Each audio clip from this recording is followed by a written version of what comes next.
Assalamualaikum warahmatullahi wabarakatuh. Waalaikumsalam. Alhamdulillah wahda, asyhadu an la ilaha illallah wahda, la syarika lahu, wa asyhadu anna Muhammadan abduhu wa rasuluh, la nabiyya ba'dah. Allahumma sholli ala sayyidina Muhammad wa ala alihi wa sahbihi wa mawala, amma ba'du.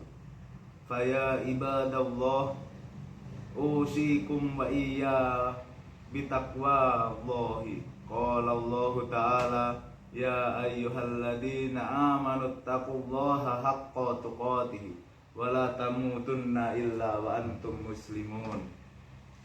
Hadirin yang saya muliakan, dalam 10 menit ke depan saya akan menyampaikan khutbah dengan judul Sabar dalam Doa.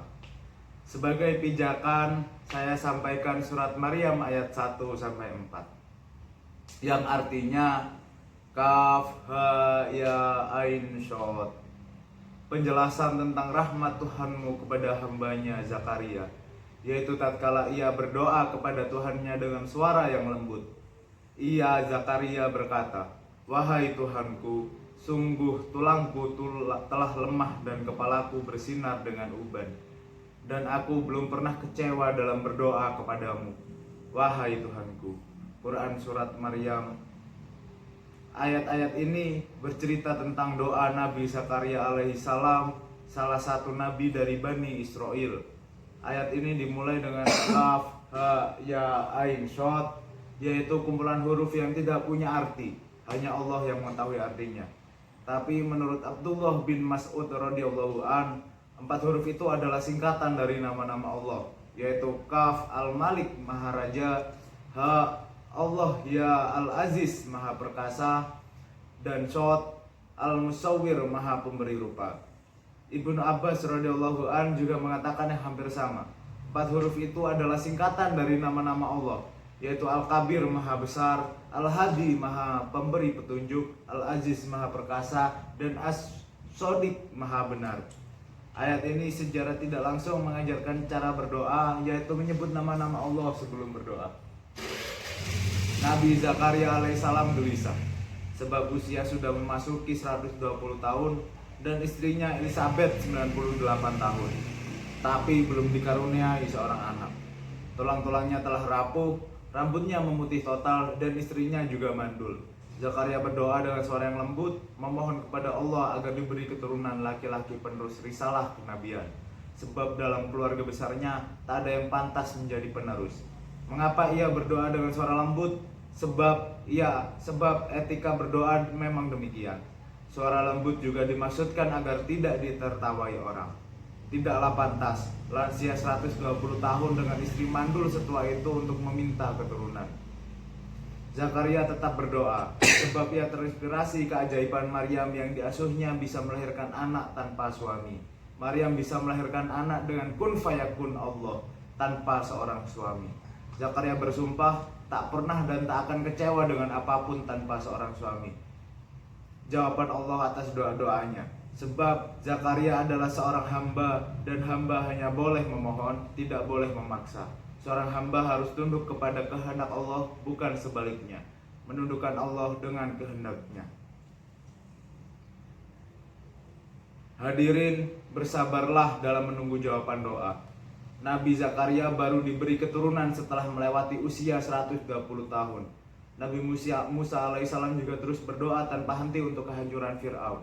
Dan penguasa zalim itu baru tenggelam di laut secara mengenaskan 40 tahun sesudahnya. Hadirin, Nabi yang tak punya dosa harus bersabar menunggu jawaban doa sekian puluh tahun. Maka pantaslah kita bagi yang banyak dosa untuk lebih lama bersabar menunggu jawaban doa. Hadirin yang saya muliakan, ketika Dr. Jalaluddin Rahmat meninggal dunia karena COVID-19 bersama istrinya tahun 2021, saya sempatkan membaca buku karyanya yang berjudul Doa dan Kebahagiaan, ya agar ada tambahan pahala untuk beliau di alam sana. Dalam buku itu terdapat kisah yang amat menarik. Ada 2 raja, yang satu zalim dan yang lain soleh. Suatu hari, raja yang zalim terkena penyakit, dan menurut tabib, obatnya hanya satu, yaitu ikan X. Tapi sayang saat itu tidak musim keluarnya ikan jenis itu, sehingga tak ada harapan hidup bagi sang raja. Pada hari yang lain, raja yang soleh sakit, dan obatnya juga satu, yaitu ikan jenis yang sama, dan saat itu musim keluarnya ikan jenis itu.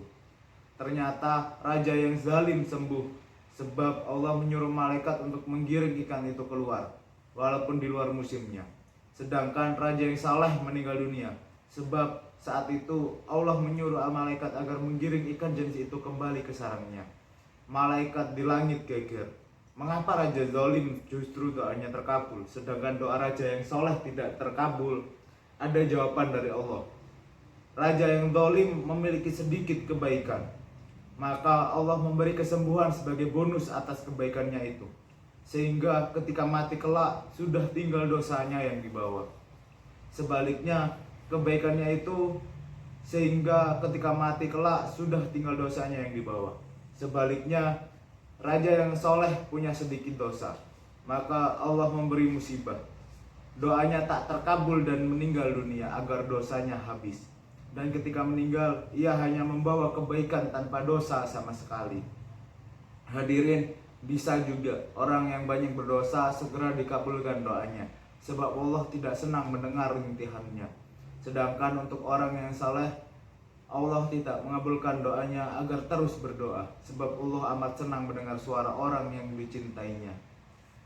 Aqulu qawla hadza wa astaghfirullah li wa lakum innahu huwal ghafurur rahim.